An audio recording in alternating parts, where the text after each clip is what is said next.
నమస్తే, నేను Santosh. Welcome to focus. App install చేసుకుంటే చాలు ఓ 1000-2000 ఫ్రీగా అకౌంట్లో యాడ్ అవుతాయి.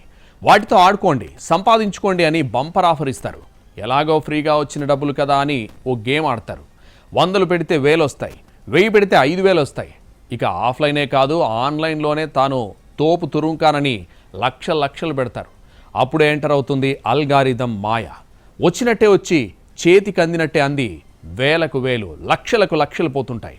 అటు క్రికెట్ బెట్టింగ్, ఇటు ఆన్లైన్ రమ్మీలో అల్గారిథం ఆడే ఆటలు ఎలా ఉంటాయి? ఫ్రీ బోనస్ వెనుక కాస్ట్లీ గాలం ఏంటి? బయట తీన్పతిలో తోపు ఆటగాడు, యాప్లో మాత్రం చతికిలు పడుతుంటాడు. రమ్మీలో తానే రారాజు అనుకున్న వ్యక్తి యాప్లో రమ్మీ ఆడితే మాత్రం డమ్మీ అయిపోతున్నాడు. తాను బెట్టింగ్ వేస్తే బంగారమే అనుకున్న వ్యక్తి యాప్లో ఏ గేమ్ ఆడినా కలిసి రాదు. ఎందుకలా? బయట బెట్టింగ్కి ఆన్లైన్ యాప్ బెట్టింగ్కి తేడా ఏంటి? ఎవరో చక్రం తిప్పితే మనం నిండా మునుగుతున్నామా? ఆడేది మనమే అయినా ఆడించేది మరొకడా? ఆన్లైన్ రమ్మీ, క్రికెట్ బెట్టింగ్, ఇంకా ఎన్నో జూదాలు జనాలను పట్టి పీడిస్తున్నాయి. ఉన్నదంతా దోచుకుంటున్నాయి. యువత జీవితాలను బలిపీఠం ఎక్కిస్తున్నాయి. ఆన్లైన్ యాప్లో ఆడుతున్న గేమ్స్ ఏవి కొత్తవి కావు. అన్నీ బయట ఆడేవే. బయట నలుగురితో కలిసి ఫిజికల్గా ఆడతాం. ఆన్లైన్లో తెలియని వ్యక్తులతో ఇంటర్నెట్ ద్వారా ఆడతాం. గేమ్ అదే, రూల్స్ అవే. అయితే బయట తీన్ పత్తి ఆడితే ఆల్మోస్ట్ ప్రతి గేమ్ విన్ అయ్యే వ్యక్తి ఆన్లైన్లో 10లో 1 గెలుస్తూ ఉంటాడు. ఫ్రెండ్స్తో రమ్మీ ఆడితే తిరుగులేని వ్యక్తి ఆన్లైన్ రమ్మీలో మాత్రం ఒక్క ఆట గెలవలేకపోతూ ఉంటాడు. ఎందుకలా? అదే ఆట, అదే రూల్స్ ఉన్నప్పుడు ఆన్లైన్ గేమ్కి ఆఫ్లైన్ గేమ్కి తేడా ఏంటి? ఆ తేడా తెలియకనే ఎందరో జేబు ఖాళీ చేసుకుంటున్నారు. బెట్టింగ్ యాప్స్లో రిజిస్టర్ అవ్వగానే ఫ్రీ బోనస్ లభించడమే పెద్ద డ్రామా. అసలు ఆట ఇక్కడి నుంచే మొదలవుతుంది. మొదట కొన్ని గేమ్స్ తేలిగ్గా గెలిచేలా చేస్తారు. ఓస్ ఇంతేనా అనుకుంటాం. రాను రాను వరుస ఓటములు. వెనక్కి తిరిగి చూసుకుంటే జేబు చిల్లు, అకౌంట్ గుల్లై ఉంటుంది. ముఖ్యంగా ఆన్లైన్ గేమింగ్ యాప్లు అల్గారిథం ఆధారంగా రన్ అవుతూ ఉంటాయి. ఆటగాళ్లను మోసం చేయడానికే అల్గారిథం క్రియేట్ చేస్తారు. మొదట చిన్న మొత్తం గెలిపిస్తారు. ఆపై నెమ్మదిగా లావాదేవీలు మార్చి ఆటను తమకు అనుకూలంగా మారుస్తారు. ఉదాహరణకు రమ్మీ ఆడుతుంటే గేమ్ చివరిదాకా వస్తుంది. ఓ జోకర్ పడినా, కావాల్సిన ఒక్క కార్డు పడినా మనదే విజయం. కానీ జోకర్ పడదు, కావాల్సిన కార్డు పడదు. తీరా ఓడిపోయాక ఒక్క కార్డు పడుంటే నా ఆట అయిపోయేది అనుకుంటాం. మనకు కావాల్సిన కార్డు పడకుండా చేయడమే ఆ అల్గారిథం పని. 1-2 సార్లు మీకు కావాల్సిన కార్డే పడేలా చేసి మిమ్మల్ని గెలిపించి డబ్బులు వచ్చేలా చేస్తుంది అల్గారిథం. గేమ్కు అలవాటు పడ్డాక అల్గారిథం అసలు పని మొదలు పెడుతుంది. అకౌంట్లో డిపాజిట్ చేసిన డబ్బంతా ఖాళీ అయ్యే వరకు ఆడిస్తుంది. చివరకు బ్యాంక్ ఖాతాలను కొల్లగొడుతుంది. ఎక్కువ డబ్బులు డిపాజిట్ చేయించేలా కొత్త ఆఫర్లతో ఆశ పెడతారు. ఎందుకంటే ఈ బెట్టింగ్ యాప్స్కి అధికారిక అడ్డా అంటూ ఏదీ ఉండదు. రిజిస్టర్ అయ్యాక కొన్ని యాప్లు అనుకోకుండా షట్ డౌన్ అయిపోతాయి. మరో కొత్త పేరుతో మళ్లీ పుట్టుకొస్తాయి. కొన్ని యాప్స్ కేవలం వ్యక్తిగత సమాచారాన్ని సేకరించేందుకే ఉంటాయి. వ్యక్తిగత వివరాలతో లాగిన్ అయ్యాక అవి పనిచేయవు. పేమెంట్స్ విషయంలోనూ మోసమే. మీరు పెద్ద మొత్తంలో గెలుచుకుంటే క్రెడిట్ అయ్యేందుకు టెక్నికల్ సమస్యలు సృష్టిస్తారు. అదే మీరు పోగొట్టుకుంటే క్షణాల్లో అకౌంట్ ఖాళీ అయిపోతుంది. అంతేకాదు, ఎక్కడా కూడా కామెంట్స్, ఫీడ్బ్యాక్ లాంటివి కనిపించవు. కస్టమర్ కేర్ నెంబర్ కనిపించదు. ఉన్నా వాటిలో ఎక్కువ శాతం ఫేక్ నెంబర్లే ఉంటాయి. ఆన్లైన్ గేమ్స్ 2 రకాలు. ఒకటి నైపుణ్యంతో కూడినవి, అంటే రమ్మీ, పోకర్ లాంటివి. ఆడే వ్యక్తి తెలివి ఆధారంగానే గెలుపోటములుంటాయి. రెండోది అదృష్టాన్ని నమ్ముకుని ఆడేవి. క్రికెట్ బెట్టింగ్, లాటరీలు లాంటివి ఈ కోవలోవే. అందులోనూ స్పోర్ట్స్ బెట్టింగ్ మరింత ప్రమాదకరం. ఒక్కసారి గెలిస్తే ఇక వదలరు, మరింత పెట్టమంటారు. లావాదేవీలు ఓ ఇంటర్నేషనల్ అకౌంట్లో జరుగుతాయి. గెలిస్తే తీసుకోవడం కష్టమే, కానీ ఓడిపోతే మాత్రం 100% అకౌంట్ ఖాళీ అవ్వడం ఖాయం. బెట్టింగ్లలో క్రికెట్ బెట్టింగ్ మరింత దారుణం. టాస్ మొదలుకొని బౌలర్ వేసే వైట్ బాల్, నో బాల్, తీసే వికెట్ అంతా డ్రామానే. బ్యాటర్ కొట్టే 4, 6, ఇచ్చే క్యాచ్ కూడా డ్రామానే. మ్యాచ్లో ఉత్కంఠ పెరుగుతున్న కొద్దీ బెట్టింగ్ మాఫియా వికటాట్టహాసం చేస్తుంది. చివరికి ఏ టీం గెలవాలన్నా, ఓడాలన్నా డిసైడ్ చేసేది మాత్రం బుకీలే. ఈ మాయాజాలం తెలియక బెట్టింగ్లు వేసి నిండా మునుగుతుంది మాత్రం క్రికెట్ ఫ్యాన్స్. బెట్టింగ్లతో బ్యాంక్ ఖాతాలు ఖాళీ చేసుకుని అప్పుల కుప్పలు పెరిగి మ్యాచ్లతో జీవితాన్ని తారుమారు చేసుకుంటున్నారు. డిజిటల్ ఇండియా ఫౌండేషన్ తాజా నివేదిక ప్రకారం ఒక్క ఐపీఎల్ సీజన్లోనే దేశంలో $100 బిలియన్, అంటే సుమారు 8,500 కోట్ల బెట్టింగ్ దందా జరుగుతున్నట్లు లెక్కలు చెబుతున్నాయి. గత 17 సీజన్లను విశ్లేషించి డిజిటల్ ఇండియా ఫౌండేషన్ ఈ నివేదిక రూపొందించింది. ఏటా బెట్టింగ్ దందా 30% చొప్పున పెరుగుతోందని లెక్కలు చెబుతున్నాయి. ఈ సీజన్లో ఏకంగా 10,000 కోట్ల మార్క్ దాటడం ఖాయమని చెబుతోంది నివేదిక. ఏటా ఐపీఎల్ సీజన్లో 34 కోట్ల మంది బెట్టింగ్లో పాల్గొంటున్నారని ఇండియా చేంజ్ ఫోరం అనే సంస్థ చెబుతోంది. దేశంలో వ్యవస్థీకృతమైన మాఫియానే పకడ్బందీగా ఈ బెట్టింగ్ దందా సాగిస్తోంది. అన్ని ప్రధాన నగరాలు, పట్టణాల్లోనే కాదు, గ్రామీణ ప్రాంతాల్లోనూ ఏజెంట్ల నెట్వర్క్ను క్రియేట్ చేసుకుంది మాఫియా. ప్రత్యేకంగా రూపొందించిన యాప్లు, ఆన్లైన్ ద్వారా మారుమూల పల్లెలకు కూడా బెట్టింగ్ రాకెట్ విస్తరించింది. టాస్తో మొదలు 500 రూపాయల నుంచి 10,000, ₹1,00,000 వరకు బెట్టింగ్ కాస్తున్నారు పంటర్లు. కొన్నేళ్ల క్రితం క్లబ్బులు, పబ్బులు, హోటళ్లు, లాడ్జీలలో ముందుగా డబ్బులు పెట్టి బెట్టింగ్ కాసేవారు. కానీ ట్రెండ్ మారింది. బెట్టింగ్ మరింత సులభతరమైంది. అంతా ఆన్లైన్లోనే. ఒక్క క్లిక్తో డబ్బులు రావడమో పోవడమో జరుగుతోంది. 5G టెక్నాలజీ, క్లౌడ్ కంప్యూటింగ్ ద్వారా టెక్నాలజీని విస్తృతంగా వాడుతూ బెట్టింగ్ యాప్లను పకడ్బందీగా నిర్వహిస్తున్నారు.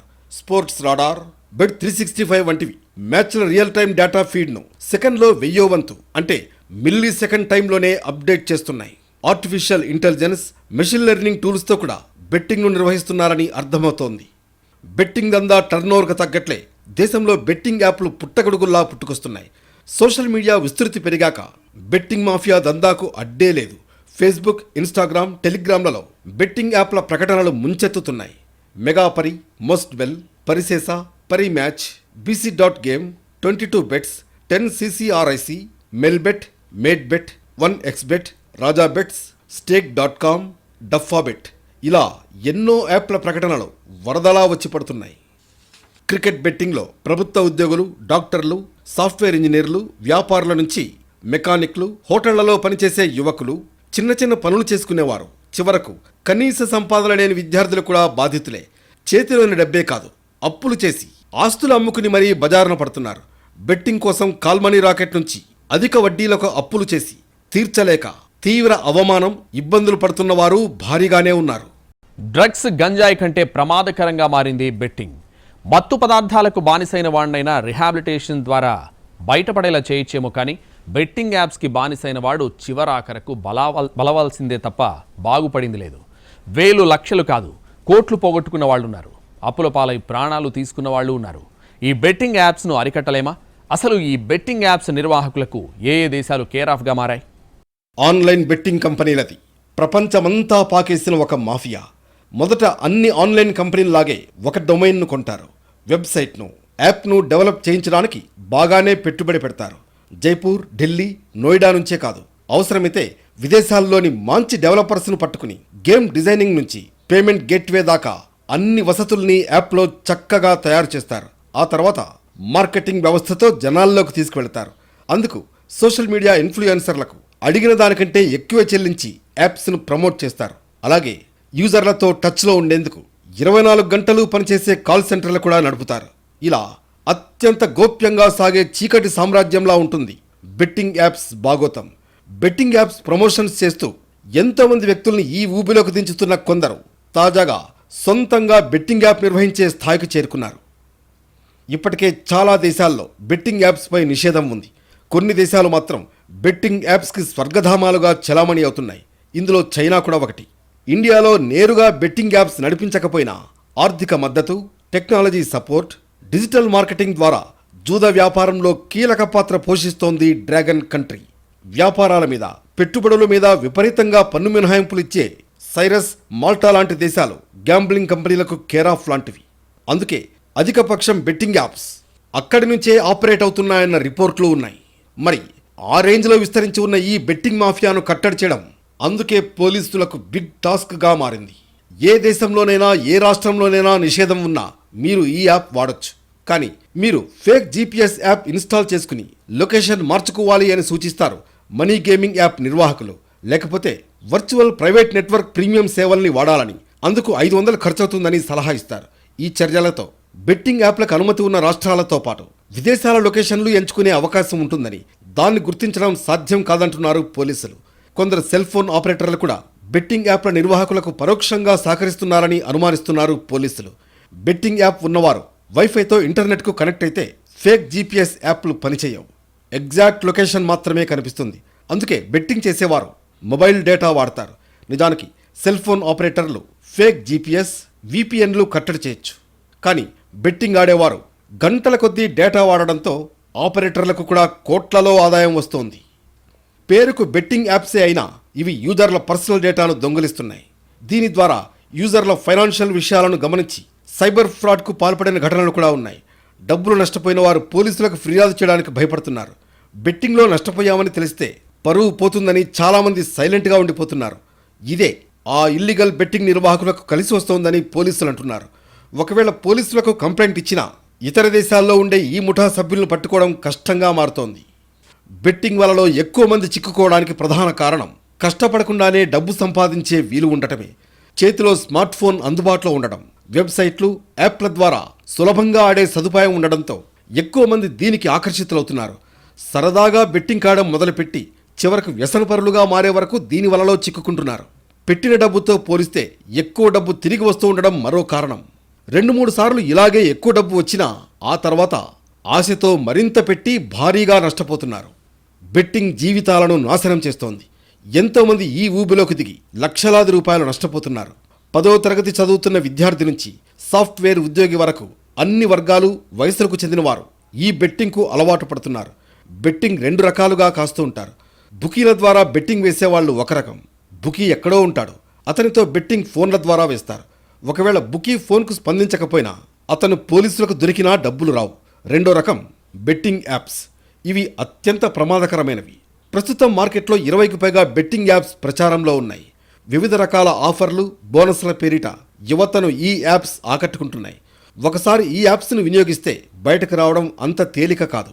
వివిధ రకాల పేమెంట్స్ యాప్ నుంచి నేరుగా ఆయా అకౌంట్లలోకి డబ్బులు జమ చేసి క్షణాల్లో బెట్టింగ్ వేసుకునే వెసులుబాటు ఉండడంతో ఎంతోమంది విద్యార్థులు, ఉద్యోగులు లక్షల్లో నష్టపోయి ప్రాణాలు తీసుకుంటున్నారు. బెట్టింగ్ వల్ల నష్టపోయిన వాళ్లే తప్ప లాభపడిన వాళ్ళు ఒక్కరు కూడా కనిపించరు. సులభంగా, వేగంగా సంపాదించాలనే తాపత్రయంతో కొందరు స్మార్ట్ ఫోన్లలో జూదానికి వేగంగా అలవాటు పడుతున్నారు. నిర్వాహకులు తొలుత ఉచితంగా అవకాశం ఇచ్చినా నెమ్మదిగా పెట్టుబడులు పెట్టేలా ఆకర్షిస్తారు. అది వ్యసనంగా మారిన తర్వాత ఉన్నదంతా ఊడ్చేయడమే కాదు, అప్పులు చేసి మరీ పెట్టుబడి పెట్టేలా రెచ్చగొడుతున్నారు. తక్కువ సమయంలో ఎక్కువ డబ్బులు సంపాదించాలని, ఒక్క రాత్రిలోనే జీవితాన్ని మార్చుకోవాలనే కలే వ్యసనాలకు బానిసలను చేస్తోంది. మన దగ్గర ఉన్న డబ్బులతో బెట్టింగ్ చేస్తాం, ఒకవేళ అవి పోతే ఆపేస్తాం, అంతేగా అనే సందేహం వస్తుండొచ్చు. అయితే ఒక్కసారి జూదంలోకి దిగితే దాని నుంచి బయటకు రావడం అంత సులభమైన విషయం కాదు.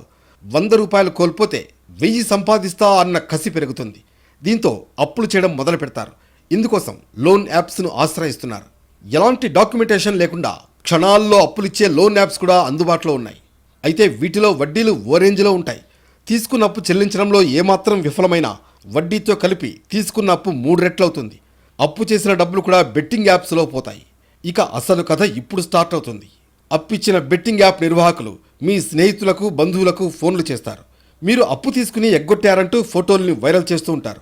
దీంతో తీవ్రమైన ఒత్తిడిని భరించలేక ఆత్మహత్యలు చేసుకుంటున్నారు. ఇలాంటి ఘటనలు ఎన్నో జరిగాయి, ఇంకా జరుగుతూనే ఉన్నాయి. సింపుల్ టెక్నిక్ ఫాలో అయితే చాలు, డబ్బుల వర్షం కురుస్తుందంటాడు ఒకడు. నువ్వు గెలిచింది అంతేనా, మేము ఇంత గెలుచుకున్నాం, కావాలంటే మీరు ఈ యాప్లో ఆడండి అని చెబుతుంది ఓ హీరోయిన్. ఈ యాప్లో చేరితే చాలు కోటీశ్వర్లు అవుతారంటుంది మరో సెలబ్రిటీ. ఈ గేమ్ ఆడి డ్యూక్ బైక్ కొన్నాను, ఆడీ కార్ కొన్నానంటాడు మరో యూట్యూబర్. ఇన్ఫ్లుయెన్సర్లమని ట్యాగ్ లైన్లు మెడకు తగిలించుకుని కొందరు యువతను బలిపీఠం ఎక్కిస్తున్నారా? కాసుల కక్కుర్తితో తమ ఫాలోవర్ల ఫ్యామిలీలను బజారు కీడుస్తున్నారా? బెట్టింగ్ యాప్ల కంటే అత్యంత ప్రమాదకరం వాటిని ప్రమోట్ చేస్తున్న సెలబ్రిటీలు, ఇన్ఫ్లుయెన్సర్లు. వీళ్లు ప్రమోట్ చేయబట్టే సాధారణ వ్యక్తులు సైతం బెట్టింగ్ యాప్లను ఇన్స్టాల్ చేసుకుని ఆడుతున్న వాళ్ళున్నారు. ప్రమోట్ చేసిన వాళ్లలో స్టార్ హీరోలు, హీరోయిన్లు, నటీనటులు కూడా ఉన్నారు. సెలబ్రిటీలు ఓ సబ్బుకో, షాంపూకో, సెంటుకో ప్రమోట్ చేస్తేనే కొనుక్కునే ఫ్యాన్స్ ఉన్న కాలంలో డబ్బులు వస్తాయని అభిమాన నటులే ఊదరగొడుతూ ఉండడంతో ఫాలోవర్లు వారిని ఫాలో అవుతున్నారు. సర్వం సమర్పయామి చేసుకుంటున్నారు. సినిమా యాక్టర్లు, రియాలిటీ షోల పార్టిసిపెంట్స్కు సహజంగానే సోషల్ మీడియాలో పెద్ద సంఖ్యలో ఫాలోవర్లు ఉంటారు. మరికొందరు యూట్యూబర్లు ట్రావెల్ వ్లాగ్స్తో ఫేమస్ అయ్యారు. లైక్, కామెంట్, షేర్, సబ్స్క్రైబ్ పేరుతో లక్షలాది సబ్స్క్రైబర్లను సంపాదించుకున్నారు. వ్యూస్, కొన్ని కమర్షియల్ యాడ్స్తో ఎంతో కొంత సంపాదించేవారు. కానీ ఈ మధ్య కాలంలో వీరి వీడియోలకు వ్యూస్ బాగా తగ్గాయి. కానీ వీరికున్న ఫాలోవర్ల సంఖ్య, మాట తీరు, వ్యూస్ వచ్చే తీరును బట్టి బెట్టింగ్ మాఫియా ఇలాంటి వారికి వలేసింది. వీడియోలకు వ్యూస్ రాకపోవడంతో బెట్టింగ్ కంపెనీల ఎరలతో కాసులు దండుకునే కొత్త మార్గం పట్టారు ఈ ఇన్ఫ్లుయెన్సర్లు. ఇన్ఫ్లుయెన్సర్లు అనే అందమైన ముసుగేసుకున్నారు. ఆన్లైన్ జూదాన్ని అఫీషియల్గా మార్చేశారు. కొత్త వాళ్ళైతే బెట్టింగ్ ఆడడం రాకపోతే చెయ్యి పట్టించి ఆడించడానికి మేమున్నాం, బ్లైండ్గా మమ్మల్ని ఫాలో అవ్వండి అని పచ్చిగా ప్రమోషన్లు చేశారు. అమాయక ఫాలోయర్లను బెట్టింగ్ ఊబిలోకి దింపారు. ఎడాపెడా బెట్టింగ్లకు ప్రమోషన్ చేశారు. ఏం చేస్తున్నామనే సోయి లేకుండా జనాన్ని నిండా ముంచేశారు. బెట్టింగ్ యాప్లంటేనే బిగ్ స్కామ్లు అని వారికి తెలుసు. అయినా బాధ్యత లేకుండా ప్రమోట్ చేశారు. డబ్బులు పోవడమే తప్ప రావని తెలిసినా బరి తెగించారు. పోయేది జనం సొమ్మే కదా అని, తమవేం కాదు కదా అని లైట్ తీసుకున్నారు. లక్షల డబ్బులు బెట్టింగ్ యాప్ల నుంచి తీసుకున్నారు. ఇలా ఇన్ఫ్లుయెన్సర్లు ముగ్గులోకి దించిన యువతను బెట్టింగ్ యాప్లు పీల్చి పిప్పి చేశాయి. కోట్లల్లో బెట్టింగ్ దందా పేరిట కాజేశాయి. అంతా పోగొట్టుకున్న సామాన్యులకు ఈ ఇన్ఫ్లుయెన్సర్లు ఏం సమాధానం చెబుతారని బాధిత కుటుంబాలు ప్రశ్నిస్తున్నాయి. అసలు బెట్టింగ్పై ఆదిలోనే ఉక్కుపాదం మోపి ఉంటే పరిస్థితి ఇంత విషమించేది కాదనే వాదనలు కూడా ఉన్నాయి. కొన్నేళ్లుగా జరుగుతున్న బెట్టింగ్ స్మార్ట్ ఫోన్ల రాకతో రేంజ్ పెంచుకుని మరింత వ్యవస్థీకృతంగా మారింది. ఒకప్పుడు ఎక్కడికక్కడ బెట్టింగ్ బంగారాజులతో చిన్న స్థాయిలో నడిచే బెట్టింగ్ ఇప్పుడు ఇంటర్నేషనల్ లెవెల్లో కొత్త మాఫియాగా అవతరించింది. ఒక్క ఐపీఎల్ అనే కాదు, కోట్ల మంది జనాన్ని ఆకర్షించే ఈవెంట్ ఏదైనా, సంఘటన ఏదైనా సరే కాదేది బెట్టింగ్కు అనర్హమన్నట్లుగా తయారైంది పరిస్థితి. బెట్టింగ్ యాప్ ప్రమోటర్లపై కేసులు పెట్టారు. చాలామందిని విచారణకు పిలిచారు. కొందరు భయపడి ఇతర దేశాలకు పారిపోయారు. కానీ అరెస్టులు కాకుండా విచారణతో సరిపెట్టడం కరెక్టేనా అనే ప్రశ్నలు వస్తున్నాయి. అలాగే కేవలం ప్రమోట్ చేసిన వారిపై కేసులు పెడితే కుదరదని, నిర్వాహకుల సంగతి ఆరా తీసి అరెస్టు చేయాలనే డిమాండ్లున్నాయి. అసలు బెట్టింగ్ అన్నదే లేకుండా చేయడం సాధ్యమేనా? నిర్వాహకుల్ని పట్టుకోవడం అయ్యే పనేనా? ఇప్పుడు ఇదే పెద్ద సవాల్గా మారింది. బెట్టింగ్ యాప్స్ను ప్రభుత్వం ఎందుకు నివారించలేకపోతోందన్నది ఎవరికీ అర్థం కాని ఒక బ్రహ్మ పదార్థం. అందుకు చాలానే కారణాలున్నాయి. ఈ యాప్స్ ఆఫ్షోర్ లైసెన్స్తో నడుస్తాయి. అంటే విదేశాలు కేంద్రంగా ఈ దందాలు సాగుతాయి.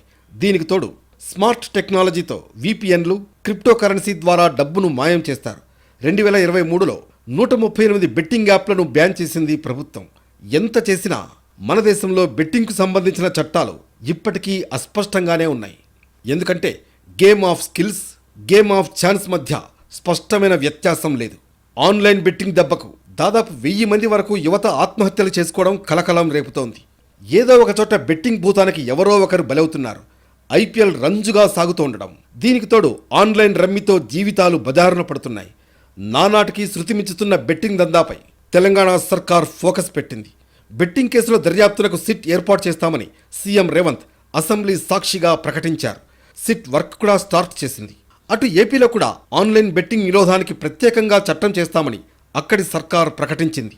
అయితే కేవలం చట్టాలు చేయడంతోనే ప్రయోజనం లేదు, యాక్షన్ తీసుకుంటేనే ఫలితం ఉంటుందనే అభిప్రాయాలున్నాయి. ఎందుకంటే 2 తెలుగు రాష్ట్రాల్లోనూ 5 ఏళ్ల క్రితమే ఆన్లైన్ బెట్టింగ్ను నిషేధించారు. అయినా సరే వందల కొద్దీ యాప్లు పుట్టుకొస్తున్నాయి. ఈ యాప్లు పనిచేయకుండా ఎందుకు చేయలేకపోతున్నారో కూడా ఆలోచించుకోవాలి. కేంద్ర రాష్ట్ర ప్రభుత్వాలు మరింత సమన్వయంతో పనిచేసి బెట్టింగ్ భూతాన్ని తరిమి కొట్టాలి. యాప్ కంపెనీల్ని ట్రాక్ చేసి నిర్వాహకుల్ని వలేసి పట్టుకుంటే తప్ప బెట్టింగ్ దందా ఆగేలా కనిపించడం లేదు. అన్నింటికీ మించి ఈజీ మనీ కోసం తాపత్రయపడటం యువత మానుకోవాలి. కష్టే ఫలి అనే సామెతను గుర్తుంచుకోవాలి. కష్టార్జితాన్ని బెట్టింగ్లో పెట్టడంతో తన జీవితంతో పాటు తననే నమ్ముకున్న కుటుంబాన్ని బదారు కీడ్చడమేనని గుర్తుంచుకోవాలి. స్వార్థపూరిత ఇన్ఫ్లుయెన్సర్లను ఫాలో అవ్వడం కన్నా అవగాహన, చైతన్యమే బెట్టింగ్ భూతాన్ని తరిమికొట్టే ఆయుధాలంటున్న పోలీసుల మాటలను ఫాలో అవ్వాలి.